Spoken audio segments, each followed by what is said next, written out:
प्यारे बच्चों, आज मैं आपको हिंदी व्याकरण में पाठ 7 यानी वचन वचन समझाने जा रहा हूँ। तो सबसे पहले हम वचन के विषय में जानेंगे। वचन क्या है? देखिए, वचन शब्द के जिस रूप से एक या एक से अधिक होने का बोध हो उसे वचन कहते हैं।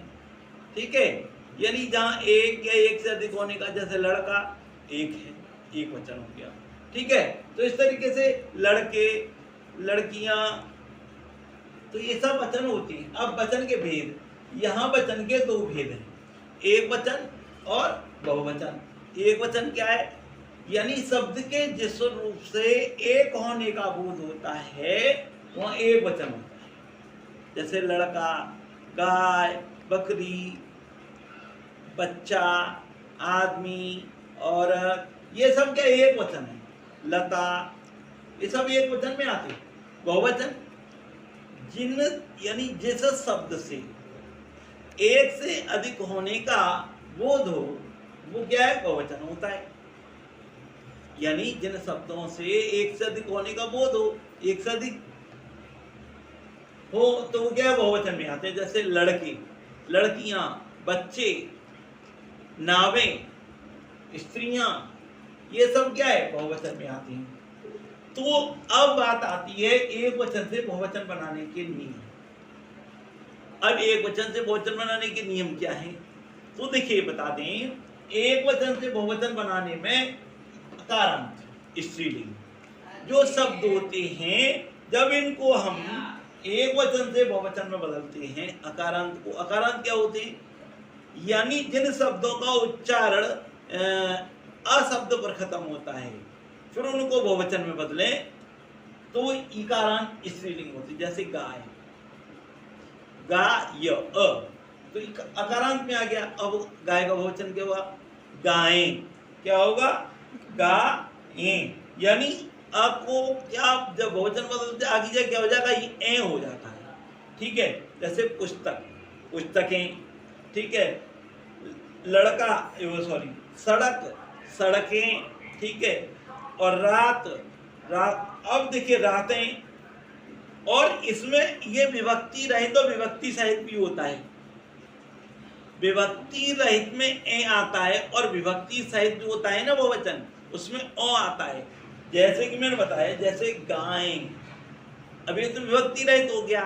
विभक्ति सहित में गायों, रातों, ठीक है, और पुस्तकों, सड़का, सड़कों, ये विभक्ति सहित में बहुवचन है। ठीक है, अब दूसरा है आकारांत पुल्लिंग। आकारांत पुल्लिंग में क्या होता है? जहां यानी हिंदी जब एक वचन का जो शब्द होता है उसका अंत आ शब्द से हो, यानी आ से, इसमें क्या? आ से। तो अब जहां आ से हो, जैसे लड़का, ठीक है, लड़का का क्या होगा? अब इसमें भी ए जोड़ देती हैं, लड़के, बच्चा, बच्चे, ठीक है, और घोड़ा, घोड़े, ठीक, मुर्गा, मुर्गे। ये तो रहा विभक्ति रहित, और विभक्ति सहित में क्या होगा? औ शब्द हो जाता है। जैसे लड़कों, मुर्गों, घोड़ों, ये शब्द किसमें आ जाते हैं? विभक्ति सहित में आ जाते हैं। अब अगला है आकारांत स्त्रीलिंग।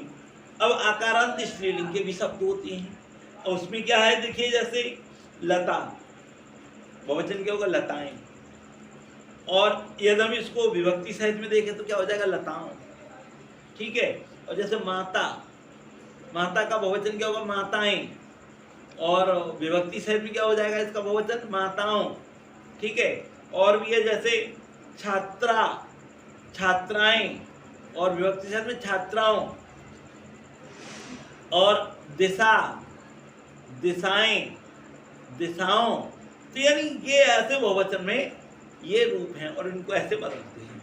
ठीक है, अब इकारांत स्त्रीलिंग। अब इकारांत स्त्रीलिंग में क्या है? जहां जिस शब्द का यानी उच्चारण ई पर खत्म हो, जैसे सखी, तो ई है तो बहुवचन में क्या हो जाए? यहाँ हो जाता है। क्या हो जाता है, या। और बहुवचन में जब विभक्ति सहित में यो हो जाएगा वहां तो ओ ही रहता है, यो। ठीक है, जैसे सखी, सखी, ठीक है ना, ई से, ई पर जिसका उच्चारण छूटता है एक वचन का, उसको बहुवचन में कर दे तो क्या हो जाएगा, या। ठीक है, जैसे सखी, ई आ रहा है ना, सखी खी, तो क्या हो जाएगा इसका बहुवचन, सखियां। और विभक्ति सहित में सखियों। ठीक है, और राखी, राखियां, राखियों। ठीक है, और भी है। ठीक है, नदी, नदियां, और इसका विभक्ति सहित में नदियों। छड़ी, छड़ियां, छड़ियों। तो ये शब्द मैंने इकारांत स्त्रीलिंग के बता दिए। इस तरीके से हम एक वचन से बहुवचन में बदलते हैं। अब इकारांत, जहाँ छोटी से छोटी ई पर जाकर के टूटे शब्द, ठीक है, वहाँ इकारांत होता है। ठीक है, जैसे तिथि, तिथियां, और विभक्ति सहित में क्या हो जाएगा, तिथियों। ठीक है, अब दूसरा है जाति, तो जातियां, ये स्त्रीलिंग में, ये भी स्त्रीलिंग में टूट रहा है इकारांत वाला, यानी यह छोटी की मात्रा से आकर के इसका उच्चारण होता है। तो इस तरीके से एक वचन से बहुवचन में इस तरीके से बदलते हैं। तिथि है, तिथि का बहुवचन क्या होगा, तिथियां। ये तो विभक्ति रहित हो गया, विभक्ति सहित में तिथियों हो जाएगा। ठीक है ना, और जैसे कि प्रीति, ठीक है ना, तो क्या होगा, प्रीतियां, प्रीतियों। ठीक है, तो इस तरीके से छवि, छवियां, छवियों। तो इस तरीके से ये सब का इकारांत स्त्रीलिंग है। तो इस तरीके से मैंने आपको ये बता दिया। दूसरे अन्य में दूसरे ऐसे शब्द होते हैं जो यानी यहां से शुरू होते हैं, या से, और जब ये बहुवचन बनाए जाते हैं यहाँ हो जाता है।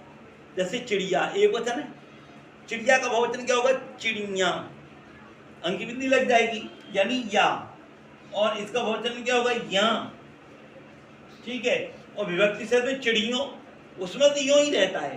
ठीक है, चाहे कोई सा भी हो, गुड़िया, तो गुड़िया का क्या हो, गुड़िया। ठीक है, और भी है गुड़िया, गुड़िया। तो इस तरीके से इनमें ये एक वचन से बहुवचन बना देते हैं।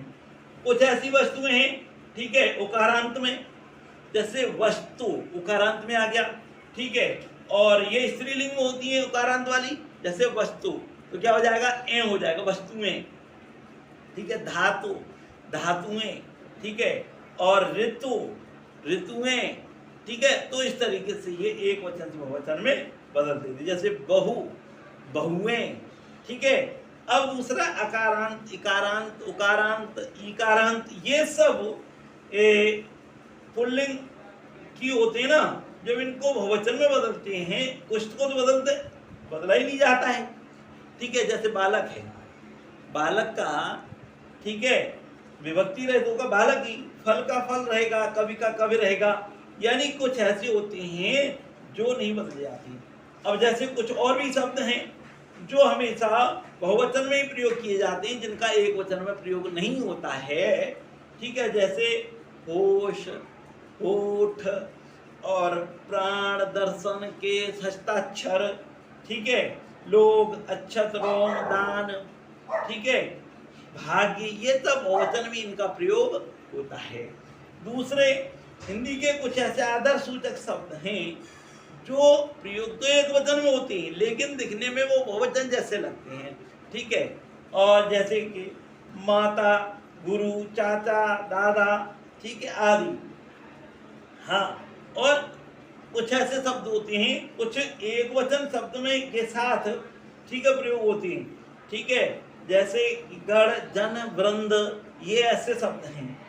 ठीक है, और आगे सर्वनाम भी होता है, जैसे कि सर्वनाम में मैं का बहुवचन हम होता है, तू का बहुवचन तुम होता है, और आपका आप लोग हो गए, वह का वे हो गया, हम, और यह का ये हो गया, ये बहुवचन शब्द हैं। तो आज मैंने आपको यानी वचन, वचन के भेद, और वचन यानी एक वचन से बहुवचन में बनाने के नियम, इनको मैंने बता दिया है। ठीक है, और इसी के साथ मैं वीडियो यहाँ समाप्त करूंगा। समझ में आया होगा तो आप इसे देखें, समझें। धन्यवाद।